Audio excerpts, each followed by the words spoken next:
Sir पहले ज़रा बात कर लें जी राम जी बिल की। और कही दूँ देखिए इन ब्रेक से पहले इन्होंने प्रोग्राम शुरू होने से पहले का एक गाना आया था, जिनके आगे जी जिनके पीछे जी, अब आगे छोड़ दीजिए। लेकिन हुआ क्या, मनरेगा मनरेगा जो पहले नरेगा था उसमें फिर महात्मा गांधी जी का नाम जोड़ा गया और वो मनरेगा हो गया। महात्मा गांधी जी के नाम पर चलने वाली भारत की एक ऐसी परियोजना जिसमें ग्रामीण अंचलों में लोगों को रोजगार देने का 100 दिन का गारंटी रोजगार देने का साल में प्रबंध किया गया। 2005 में ये स्कीम लाई गई थी, सोनिया गांधी जी का ये पेट प्रोजेक्ट था। और उस वक्त जिसको सुपर कैबिनेट या सुपर पीएम जो भी आप कह लीजिए कहा जाता था, वो थी तो उनका जो एनएसी थी, नेशनल एडवाइजरी काउंसिल, वहां से ये बिल निकल करके आया था। तो ये सीधे सीधे सोनिया जी की छाप थी इस बिल पर। तो इसको अब ये सरकार इसकी जगह अपना ये नया बिल लेकर के आ रही है जिसमें से गांधी जी का नाम वाकई में नहीं है, राम जी उसमें किसी तरीके से एक्रोनिम बना के जोड़ा गया है। तो मुख्य आपत्तियां इसकी ये हैं, गांधी जी का नाम क्यों हटाया, क्या धार्मिक कार्ड खेल रही है, इसमें भी राम जी का नाम लेकर के भाजपा। दूसरा, ये रोजगार की गारंटी को कमजोर करेगा, ये विपक्ष कह रहा है। और कि पहले जो है पंचायतें तय करती थी कि हमको क्या काम करना है और किनको रोजगार देना है, अब ये केंद्र सरकार तय करेगी। राज्यों को अब इसका वित्तीय बोझ 40% राज्यों को दे दिया गया है, जो पहले 90% के करीब केंद्र सरकार का होता था, वो 60% होगा। तो बहुत लोग ये कह रहे हैं कि राज्यों की हालत तो वैसे ही खस्ता है, अब उनके पास स्कीम का पैसा नहीं होगा तो वो स्कीम लागू ही नहीं करेंगी। तो जो इसका मुख्य पर्पस था गारंटीड रोजगार, वो रोजगार जो है वो लोगों को नहीं मिलेगा। तो पहले यही बात कर लेते हैं जो कि गांधी जी का नाम हट गया, इस पर हल्ला। और आज तो मैं देख रहा था गांधी जी के पोस्टर लेकर सब लोग जो हैं वो एजिटेट कर रहे थे पार्लियामेंट में। किसी ने बताया पुरानी पार्लियामेंट की छत पे भी चढ़ गए थे कुछ आज कांग्रेसी सांसद। तो बहुत है? और हर तरफ चाहे कांग्रेस के सांसद हो, समाजवादी पार्टी के सांसद हो, अखिलेश यादव इससे बाद में आए। महिलाएं थी, कांग्रेस वाला जब खत्म हो गया तो उसके बाद में अखिलेश यादव आए, तो वो भी अपना लेके गांधी जी का प्ले कार्ड लेके, कांग्रेस वाले एकदम एग्रेसिव थे ही। और वहाँ से पार्लियामेंट की जो नई बिल्डिंग है उसके मगर गेट से वहाँ से निकल के गांधी जी के स्टैचू तक ये लोग गए हुए थे और लगातार नारेबाजी कर रहे थे।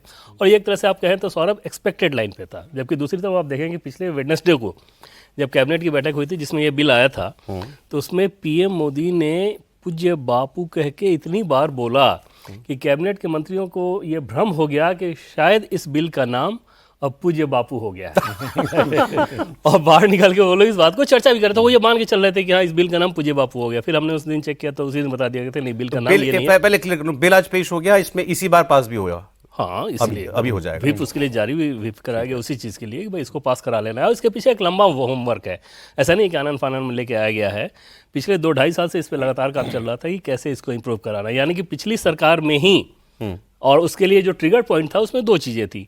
एक तो बंगाल के 17 डिस्ट्रिक्ट में जो सर्वे कराया गया था मनरेगा को लेकर, पाया गया उसमें इतनी ज़्यादा विसंगति थी। जैसे कागज़ पे ही काम जो कहते हैं ना, वहाँ पे हर एग्जाम्पल वैसा ही दिख रहा था कि कोई काम नहीं और वहाँ पे उसके लिए पेमेंट किया जा रहा है, उसके लिए पेमेंट क्लेम किया जा रहा है। जहाँ पे इंसानों से काम होना चाहिए, रोजगार देना चाहिए, वहाँ मशीनों का इस्तेमाल करके तर्क दिया जा रहा है। तो ये सारी चीज़ें बहुत ज़्यादा थी। तो एक तो बंगाल के 17 जिले और दूसरा 23 राज्यों में ये कराया गया उसके बाद।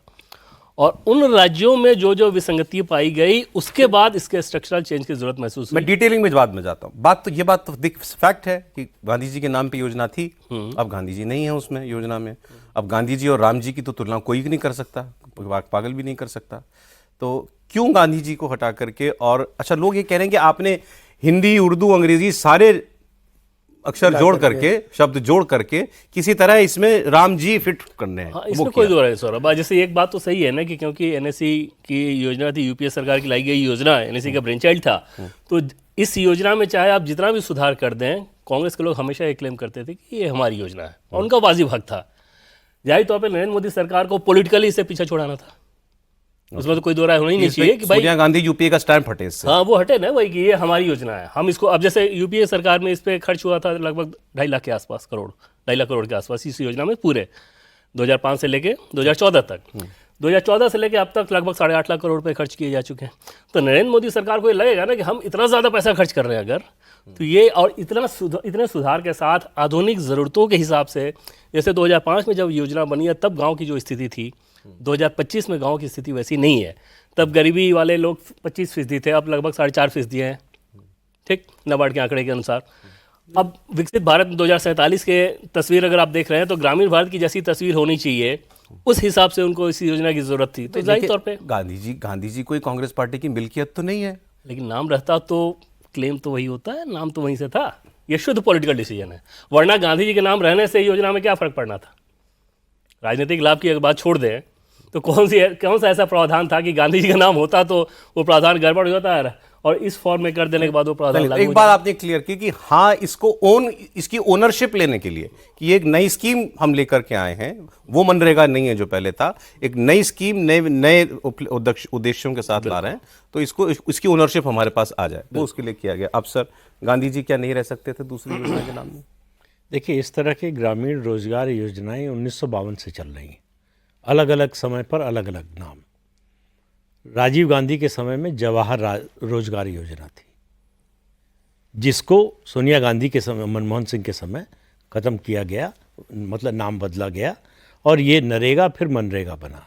पहले नरेगा था, वो भी बाद में ऐड हुआ है। हाँ, महात्मा गांधी ऐसा नहीं कि शुरू से कांग्रेस पार्टी 2009 में ऐड किया गया। हाँ, तो इसलिए जो है 2009 में चुनाव में फ़ायदा हो गया था, तो उनको लगा कि महात्मा गांधी का नाम जोड़ दें तो और फ़ायदा हो सकता है, गांव तक जाएगा। लेकिन वो अलग बात है। इस योजना का बीजेपी शुरू से विरोध कर रही थी, जब ये लागू की गई थी, आई थी तब से। और उसका कारण, सबसे बड़ा कारण ये था कि भाई सरकार का, टैक्स पेयर का इतना पैसा खर्च हो रहा है, कोई परमानेंट एसेट नहीं क्रिएट हो रहा है। आप मिट्टी खोद रहे हैं, गड्ढा खोद रहे हैं, गड्ढा भर रहे हैं। तो नरेंद्र मोदी ने आने के बाद इसमें कई बड़े परिवर्तन किए कि इसको जो है कोई परमानेंट एसेट क्रिएट करने के लिए इसका इस्तेमाल हो। तो पहला शुरू हुआ गांव में जो तालाब पोखर थे जो सूख गए थे, उनको पुनर्जीवित करने के लिए। फिर हर घर तालाब को जोड़ा गया इससे। फिर प्रधानमंत्री आवास योजना जब शुरू हुई, तो उस आवास में आप अपना आवास बना रहे हैं, तो उसमें अगर आप मजदूरी कर रहे हैं तो वो भी मनरेगा में जोड़ा जाएगा। तो इस तरह से जो है इसको प्रोडक्टिव बनाने की कोशिश हुई।